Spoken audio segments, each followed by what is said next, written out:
Huwag kayong mag-alala. Hindi rin kami papatinag sa mga ngawa at yaw-kyaw ng ilan. Ewan ko sa iyo, hindi ko naman alam sa iyo. Yes. Ano masasabi niyo sa mga taga Mindanao na kayo ang napipili sa mas mataas na posisyon? Ingat lang kayo. Hello. O subscribe kayo rito. Please. Well, una, salamat sa Diyos. Salamat sa Diyos dahil binibigyan niya kami ng kakayanan na tugunan yung pangangailangan ng ating mga kababayan sa lungsod at yung mga lagi na lamang pangangailangan ng mga kabataan patungkol sa eskwelahan. Ngayong araw na ito, at least in this corner, part of the city, at least we can honestly say that in a matter of few months from now, we can address about 10 to 15 years of recurring problem with regard to student-teacher ratio by creating more spaces, 175 classroom with 5 elevators, with facilities like the way it is in Singapore. So, I think salamat sa Diyos. I'm very happy and excited doing this. And I hope more to come because we will continue to stimulate, provide more jobs, create security in their families, and at the same time, addressing a social perennial problem. So we're very happy and thankful to the Lord.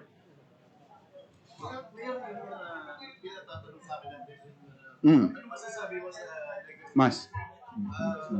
legacy ng Duterte administration? Ay po, binigay mo sa local natin. Well, I think President Duterte, at one way or another, successfully come up with the peace and order situation in our country.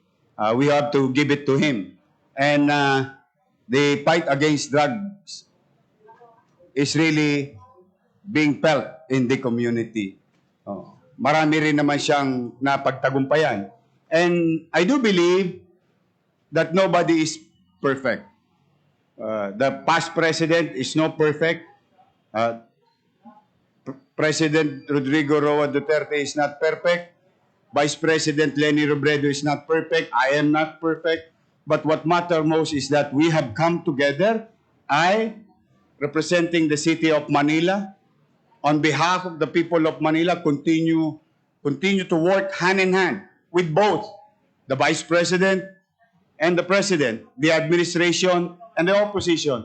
Because yung pagiging politiko lang nakikinabang doon eh. What matters most is that we can work with anybody. We can unify and work hand in hand with them addressing our task ahead of us. So I think talagang maganda sana yung nagsisimula. Kaya kailangan natin tulungan ang national government at patuloy tayong tumulong sa national government, no? Sapagkat ma-survive natin tong remaining months of our lives before we're going to choose the next leader about, I think about 10 or 9 months from now. So, kailangan ang panawagan natin sa mga Pilipino, as much as possible, we continue to support. We may have disagree on other things. What matters most at the end of the day, those disagreements stay in the table and action should be made after we go outside of that door in a particular meeting room.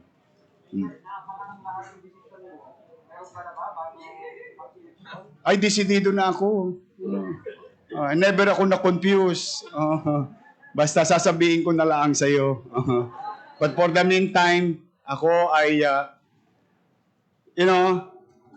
the least thing that we can do together as government official is to focus in our respective tasks.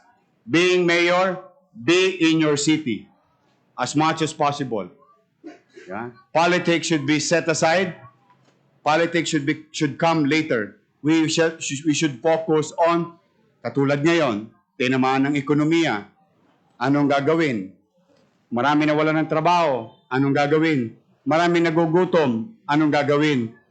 Yung mga dating suliranin, baka naman ikinipit balikat na lang natin. Like in the case of City of Manila, we build housing, we build school, we build hospital, and we will continue to build because these are minimum basic needs of our people. So we will continue to do so.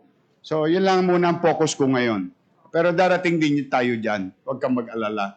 Ah.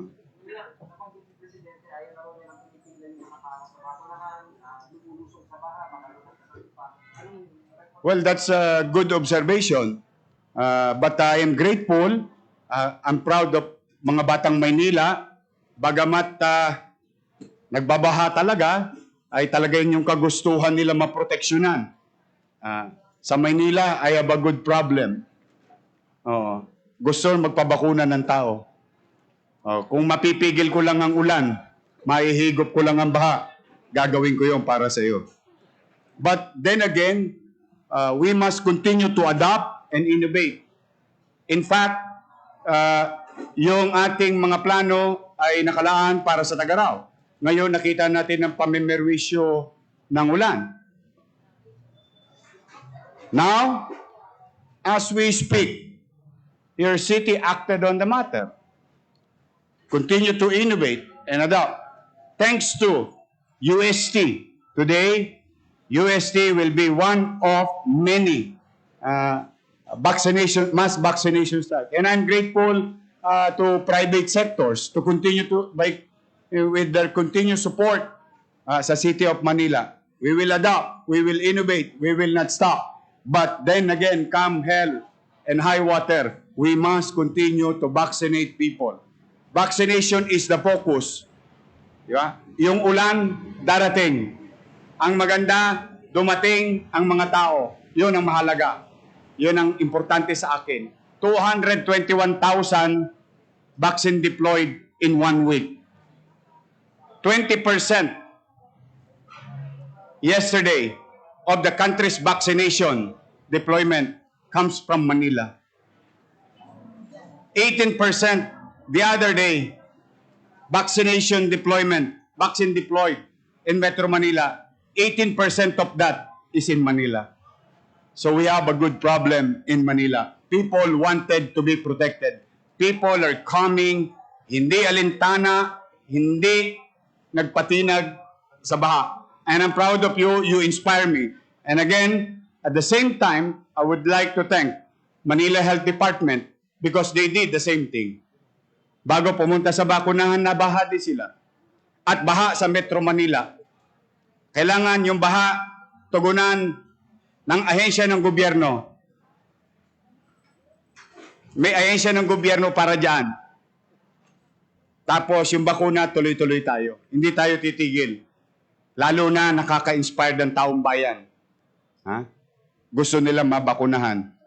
Now, dahil kami binibigyan nyo ng baterya, huwag kayong mag-alala. Hindi rin kami papatinag sa mga ngawa at kiyaw-kiyaw ng ilan. Ewan ko sa iyo, hindi ko naman alam sa iyo. Yes. Ano masasabi niyo sa mga taga Mindanao na kayo ang napipili sa mas mataas na posisyon? Mataas na itong posisyon ko. Mayor na to, okay na ako, Todits. Next.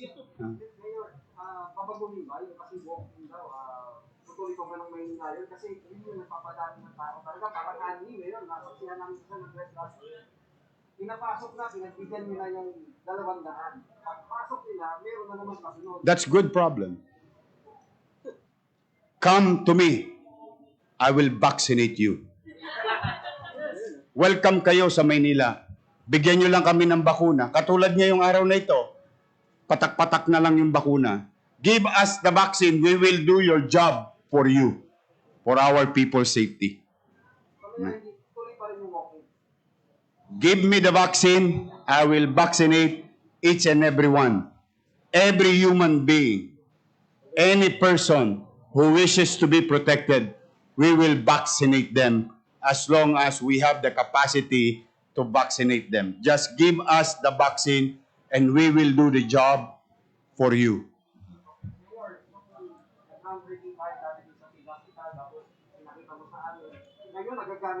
Salamat sa Diyos. salamat at napansin nyo din. I am grateful to God, grateful to those people who build it. Now, there is a Delta threat. We need to vaccinate.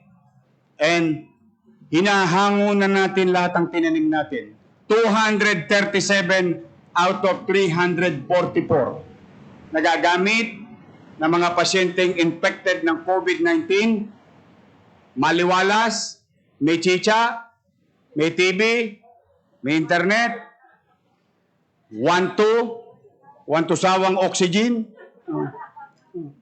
air condition, and all other things. At the very least, comfort that we can give to every patient infected by COVID-19. And salamat sa Diyos. Thank you for asking. And thank you for giving interest in that facility. Ngayon, hindi lang taga Maynila gumagamit nun. Just so you know. Metro Manila and some part of the provinces are housed in Manila COVID-19 Field Hospital. And we will continue to share. Libre ang testing sa Maynila. Ang bakunahan sa Maynila, open policy. Libre ang Remdesivir. Libre ang Tocilizumab. Libre mga ospital sa COVID bed. Libre ang regular na ospital. Libre, hanggat kaya naming ilibre, maibsan lang namin yung pinoproblema ng bawat tao. Makatulong man lamang kami sa mga taga Maynila at sino pa mang dumarako sa Maynila. We'll try to be accommodating as hanggat kaya namin. May awa ang Diyos. Okay? TY.